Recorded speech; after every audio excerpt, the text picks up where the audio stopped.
ধরো আমি তোমাকে এক হাতে টানছি, তাহলে আমি তোমাকে যতটা কাছে আনতে পারবো, তোমাকে যদি আমি দু হাতে টানি তাহলে কি হবে, তোমাকে আমি আরো বেশি কাছে টানতে পারবো।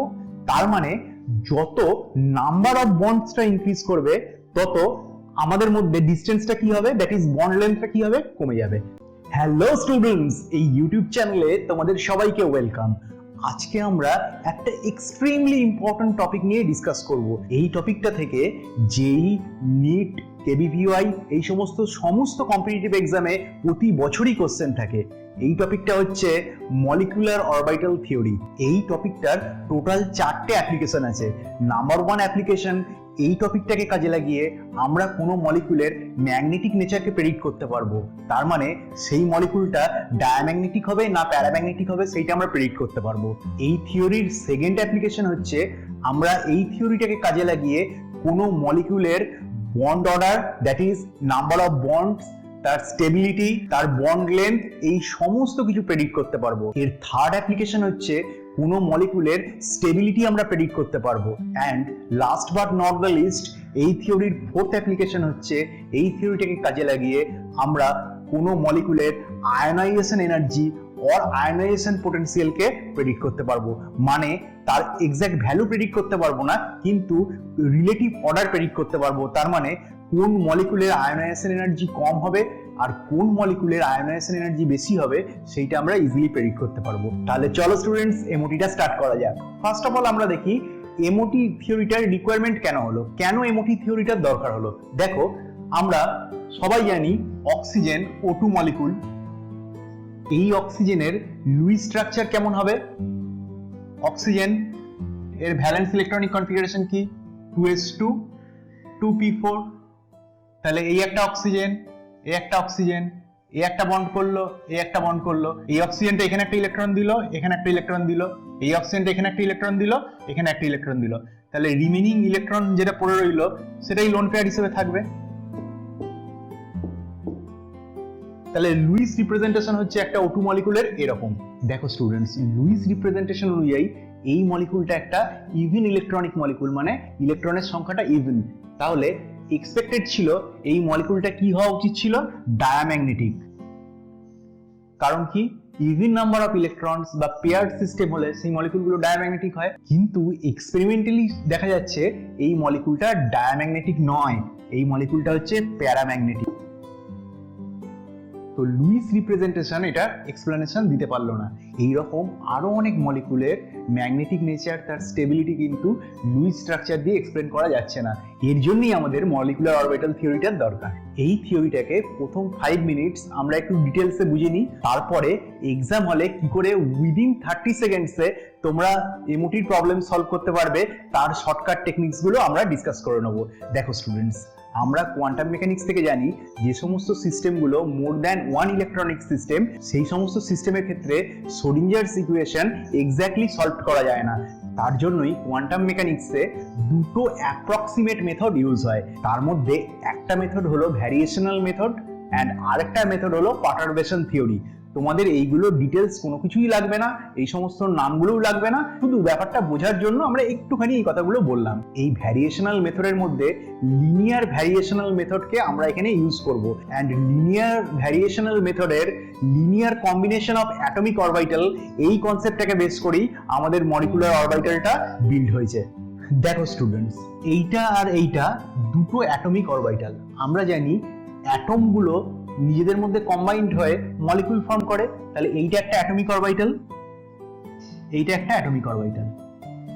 এই অ্যাটমিক অরবিটালটার ওয়েভ ফাংশন যদি সাই এ হয় আর এই অ্যাটমিক অরবিটালটার ওয়েভ ফাংশন যদি সাই বি হয়, এই দুটো অ্যাটমিক অরবিটাল লিনিয়ারলি কম্বাইন করবে।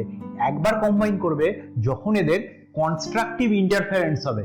তার মানে কনস্ট্রাকটিভ ইন্টারফারেন্স হওয়া মানে কি, এই দুটো ওয়েভ ফাংশন কনস্ট্রাকটিভলি যখন ইন্টারফারেন্স হবে তখন এই করেসপন্ডিং ওয়েভ ফাংশনটা রিপ্রেজেন্ট হবে সাই এ প্লাস সাই বি, এই দুটো ওয়েভ ফাংশনের সামেশন ফর্মে। আর এই যে অ্যাটমিক অরবিটাল গুলো কম্বাইন করে একটা অরবিটাল ফর্ম করলো, এইটাকে আমরা বলবো মলিকুলার অরবিটাল, মলিকুলার অরবিটাল সাই এমও।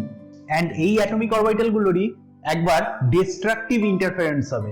তার মানে ডিস্ট্রাকটিভ ইন্টারফারেন্স মানে কি, এই করেসপন্ডিং মলিকুলার অরবিটালটা হবে সাই এ মাইনাস সাই বি। ডিস্ট্রাকটিভ ইন্টারফারেন্স হলো। যখন কনস্ট্রাকটিভ ইন্টারফারেন্স হবে দুটো অ্যাটমিক অরবিটালে, তখন যে মলিকুলার অরবিটালটা ফর্ম হবে সেটাকে আমরা বলবো বন্ডিং অরবিটাল। এন্ড যখন ডিস্ট্রাকটিভ ইন্টারফারেন্স হবে তখন যে মলিকুলার অরবিটালটা ফর্ম হবে তখন আমরা সেটাকে বলবো অ্যান্টি বন্ডিং মলিকুলার অরবিটাল। এই যে বন্ডিং আর অ্যান্টি বন্ডিং, এর মধ্যে অ্যান্টি বন্ডিং অরবিটালটাকে ডিনোট করা হয় তার মাথায় একটা স্টার দিয়ে। তার মানে এটা রিপ্রেজেন্টেশন হচ্ছে সাই এমও আর এটার রিপ্রেজেন্টেশন হচ্ছে সাই স্টার এমও। ওকে, তখন আর অ্যান্টি বন্ডিং কথাটা আমার লেখার দরকার নেই। সাই star means that molecular orbital is anti bonding. Clear students? এবার দেখো স্টুডেন্টস, আমরা এক্সামিনেশন হলে কখন কোশ্চেনটা দেখে বুঝতে পারবো যে এই কোশ্চেনটা এমওটির কোশ্চেন, আমার এমওটির নলেজ এখানে আমার লাগবে। দেখো স্টুডেন্টস, এটার একটা শর্টকাট টেকনিক আছে। তোমাদের সিলেবাসে শুধুমাত্র এমওটি থিওরি আছে যেগুলো A2 টাইপের মলিকুল, তার মানে সিম্পল হোমোনিউক্লিয়ার ডাইঅ্যাটমিক মলিকুল, দুটো অ্যাটমই এক A2 মলিকুল। এই মলিকুলগুলোর এক্সাম্পল কোন কোনগুলো? H2, C2, Be2, N2 etcetera, এইগুলো। তাহলে এইগুলো নিয়ে যখন কোশ্চেন আসবে তার মানে বুঝবে যে এটা এমওটির কোশ্চেন। আর হেটেরোনিউক্লিয়ার ডাইঅ্যাটমিক মলিকুল, তার মানে AB টাইপের মলিকুল। এই হেটেরোনিউক্লিয়ার ডাইঅ্যাটমিক মলিকুলের মধ্যে শুধু তিনটে মলিকুল তোমাদের সিলেবাসে আছে। সেই তিনটে মলিকুল কি? CO, that is carbon monoxide, NO, that is nitric oxide, and CN।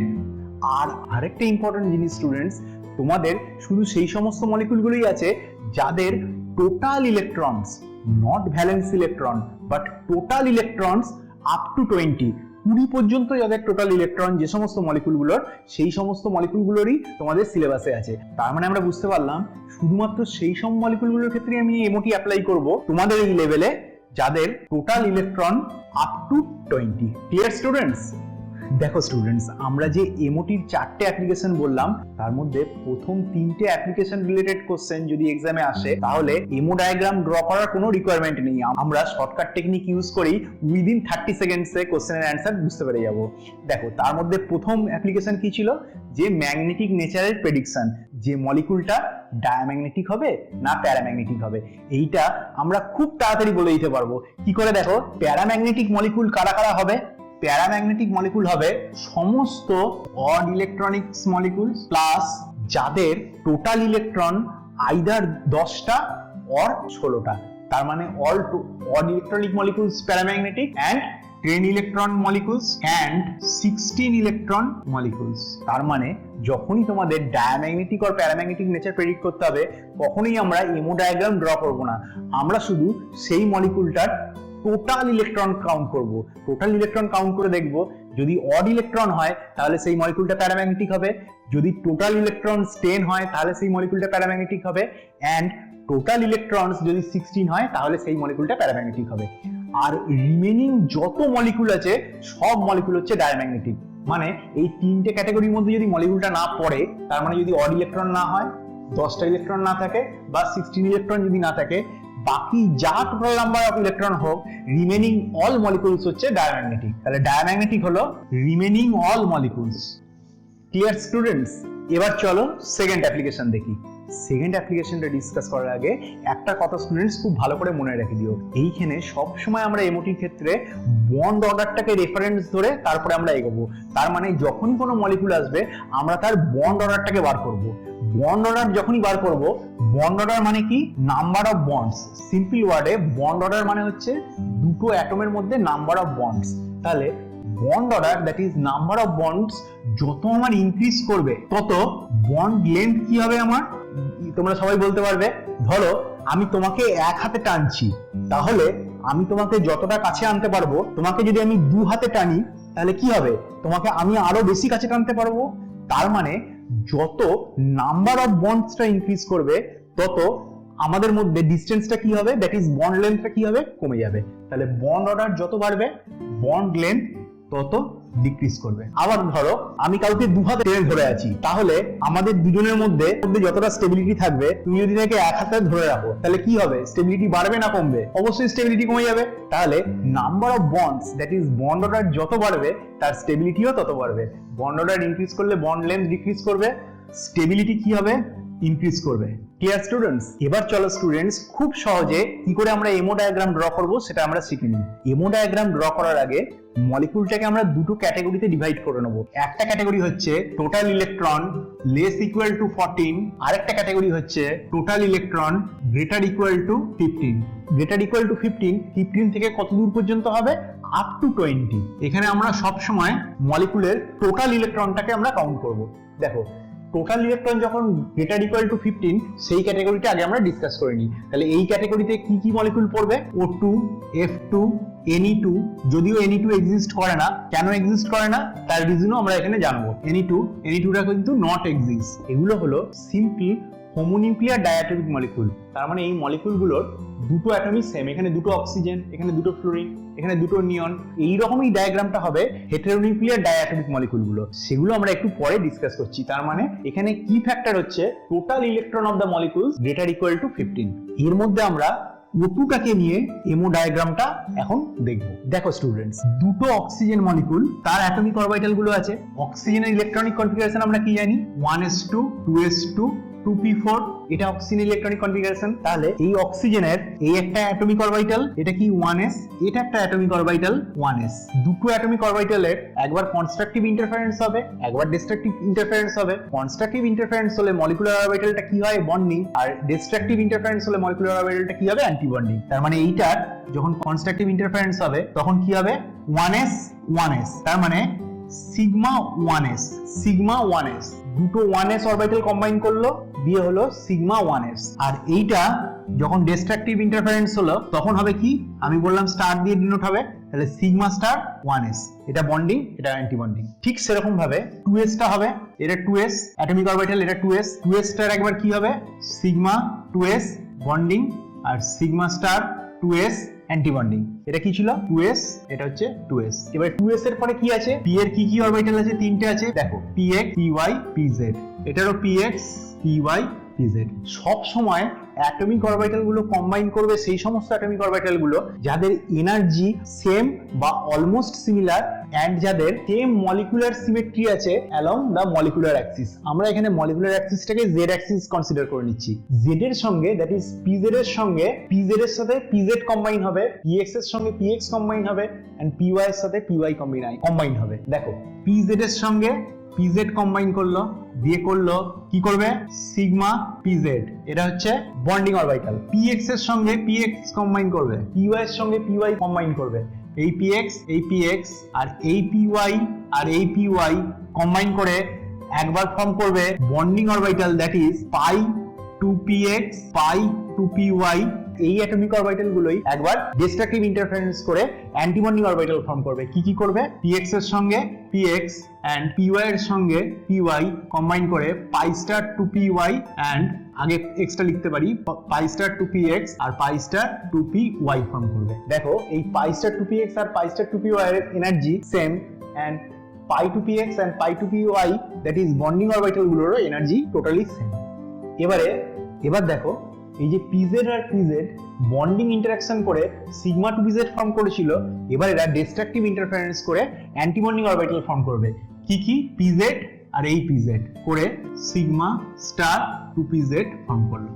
দেখো স্টুডেন্টস, এই যে ডট ডট করে আমি কম্বিনেশন গুলো দেখালাম, এগুলো দেখে ইনিশিয়ালি তোমাদের মনে হতে পারে একটু কমপ্লিকেটেড, কিন্তু কিচ্ছু কমপ্লিকেটেড নয়। তোমাদের এক্সামিনেশন হলে মোর দ্যান 80% কেসেই এমও ডায়াগ্রাম ড্র করার কোনো দরকার হবে না। তোমরা শর্টকাট টেকনিক গুলো ইউজ করেই করে দিতে পারবে, যেটা আমরা পরে ডিসকাস করছি। আর যখন তোমাদের এমও ডায়াগ্রাম ড্র করতে হবে তখন তোমরা এরকম ডট ডট করে ম্যাচ করে করার কোনো চেষ্টা করবে না। তোমরা ডাইরেক্ট অ্যাটমিক অরবিটাল গুলো লিখবে, দিয়ে মলিকুলার অরবিটাল গুলোকে ফর্ম করে দেবে। তখন এই pz এর সাথে pz কম্বাইন করে সিগমা টু pz করব, py এর সঙ্গে py কম্বাইন করব, এই সমস্ত ফ্যাক্টর গুলো কখনোই তোমাদের মনে রাখার দরকার নেই। এখানে বোঝানোর জন্য আমরা এখানে বললাম ব্যাপারগুলো। দেখো এবার ইলেকট্রন ফিল আপ করবো। টোটাল ইলেকট্রন O2 কত? অক্সিজেন ইলেকট্রনিক কনফিগারেশন আমরা কি দেখলাম? 1s2, 2s2, 2p4।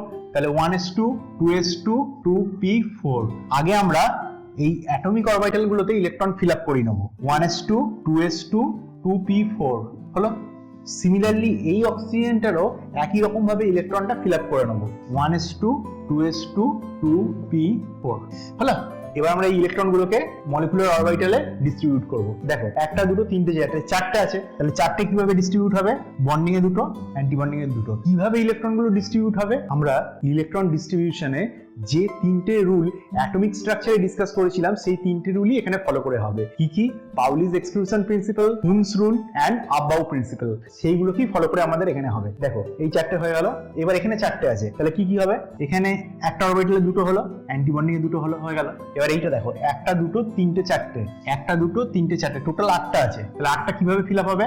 একটা দুটো তিনটে চারটে, 5টা 6টা 7টা 8টা। দেখো স্টুডেন্টস, একটা কি সুন্দর ইন্টারেস্টিং জিনিস দেখা গেল। ক্লাসটা শুরু করার আগেই আমরা যখন এমও ডায়াগ্রামের রিকোয়ারমেন্ট ডিসকাস করেছিলাম তখন দেখেছিলাম না যে O2 মলিকুল লুইস রিপ্রেজেন্টেশন অনুযায়ী কি ছিল? পেয়ার্ড ছিল, কোনো আনপেয়ার্ড ইলেকট্রন ছিল না।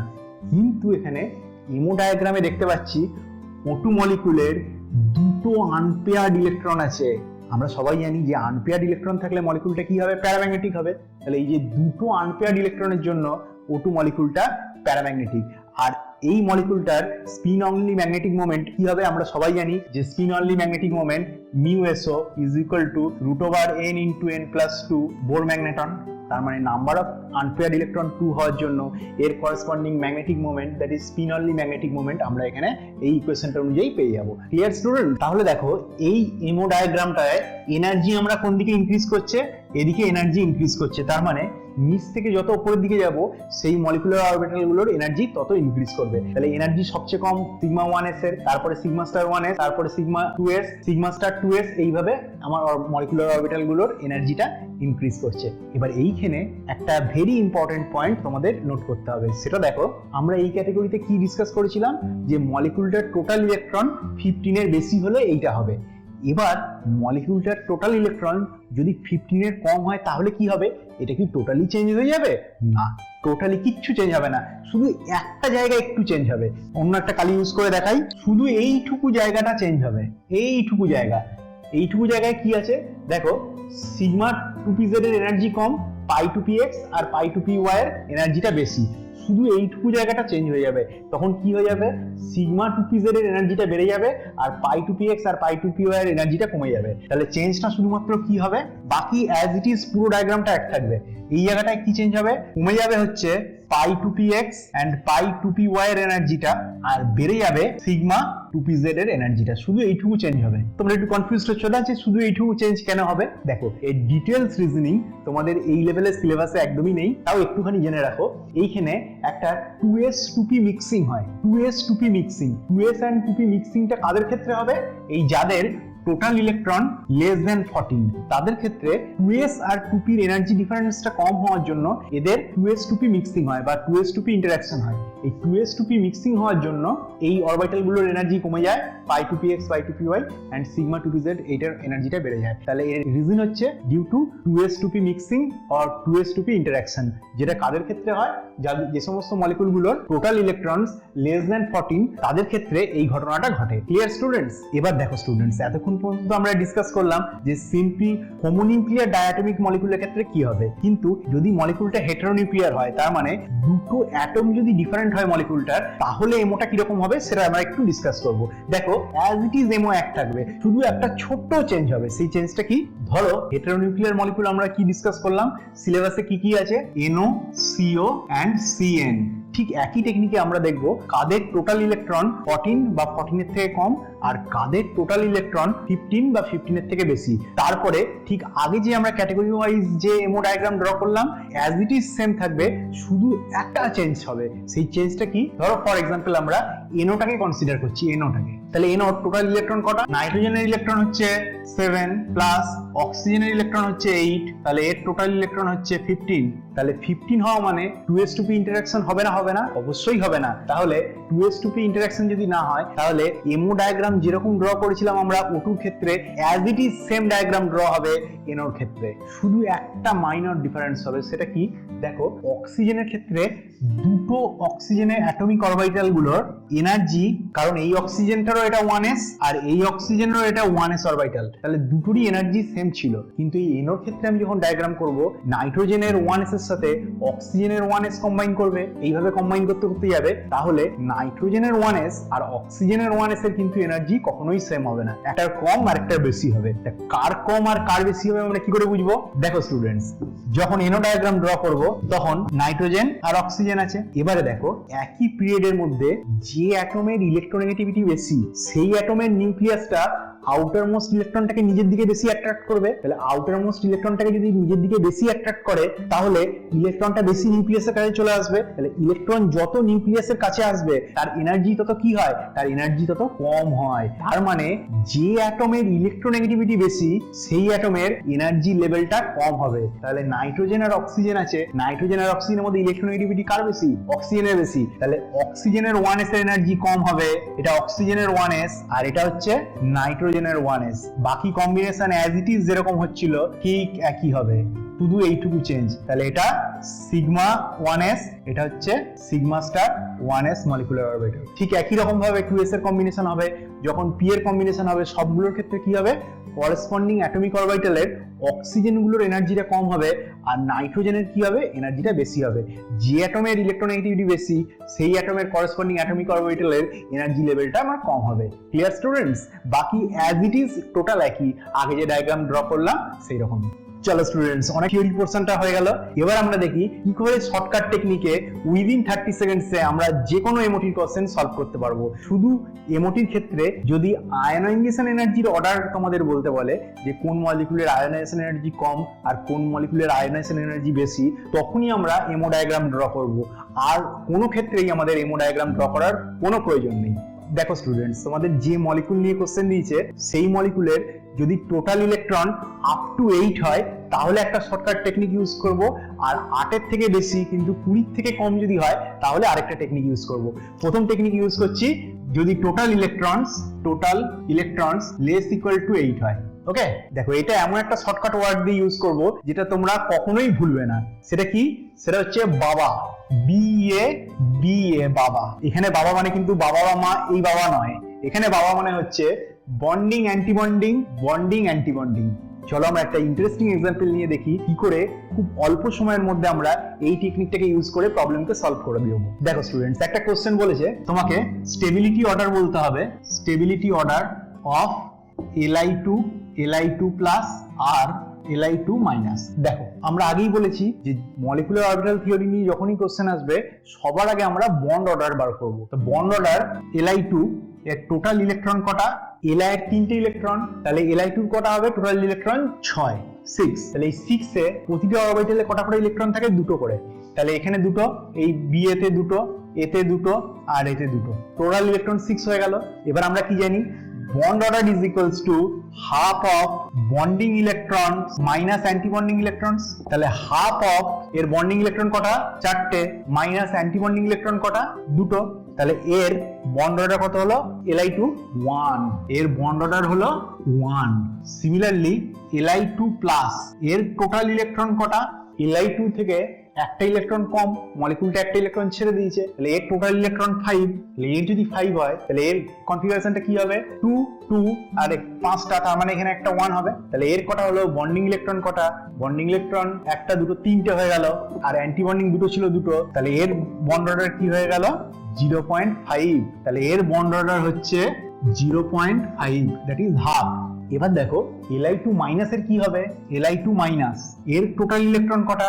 Li2 একটা ইলেকট্রন নিয়ে নিয়েছে, তার মানে 6টা ছিল, তাহলে এর টোটাল ইলেকট্রন হচ্ছে 7টা। তাহলে এর কম্বিনেশনটা কি রকম হবে? তাহলে 7টা যদি হয় তাহলে এর ইলেকট্রনের ডিস্ট্রিবিউশনটা কি রকম হবে? 2 2 4 5 6, এর এখানে একটা 7টা। তাহলে এর বন্ডিং ইলেকট্রন কটা হলো? 2 2 4, এটা হলো 4টে, আর অ্যান্টি বন্ডিং হলো কটা? 3টে। তাহলে এরও কি হয়ে গেল? Bond order 0.5। তাহলে এবার কি করা যাবে? কি করে আমরা কম্পারিজন করব? দুটোরই বন্ড অর্ডার হয়ে গেল 0.5, তাহলে আমরা এর রিলেটিভ স্টেবিলিটি আমরা কি করে বলবো? এখানে Li2 মাইনাস এর ক্ষেত্রে অ্যান্টি বন্ডিং এ দেখো 3টে ইলেকট্রন আছে, whereas Li2 প্লাসের ক্ষেত্রে অ্যান্টি বন্ডিং এর ছিল কটা? 2টো ইলেকট্রন। তাহলে বন্ড অর্ডার আমার যখন সেম হয়ে যাবে তখন যেই সমস্ত স্পিসিসে অ্যান্টি বন্ডিং এ ইলেকট্রন বেশি থাকবে সেই সমস্ত স্পিসিস গুলো কম স্টেবল হবে, আর যাদের অ্যান্টি বন্ডিং এ কম ইলেকট্রন থাকবে সেই সমস্ত মলিকুল গুলো বেশি স্টেবল হবে। তাহলে অ্যান্টি বন্ডিং এ যদি ইলেকট্রন থাকে তাহলে সিস্টেমটার এনার্জি কন্টেন্ট বেড়ে যাবে, আর এনার্জি কন্টেন্ট সিস্টেমের যত বাড়বে তত সিস্টেমটা লেস স্টেবল হয়ে যাবে। তাহলে স্টেবিলিটি অর্ডার কি হলো? Li2 এর সবচেয়ে বেশি, দেন Li2 প্লাস, দেন Li2 মাইনাস। Li2 মাইনাসের স্টেবিলিটি সবচেয়ে কম। Clear students? এবার দেখো স্টুডেন্টস, টোটাল ইলেকট্রন যদি 8 এর বেশি হয় তাহলে আমরা কি করে বন্ড অর্ডার তার প্রেডিক্ট করব? Extremely easy. তাহলে এগুলো কোন টাইপের মলিকুল? যাদের টোটাল ইলেকট্রনস গ্রেটার দ্যান 8। দেখো এখানে আমরা লিখছি টোটাল ইলেকট্রন আর এখানে লিখছি বন্ড অর্ডার। টোটাল ইলেকট্রন যখন 8 তখন তার বন্ড অর্ডার 0। এটা আমরা আগেই বাবাতে দেখলাম। কেন?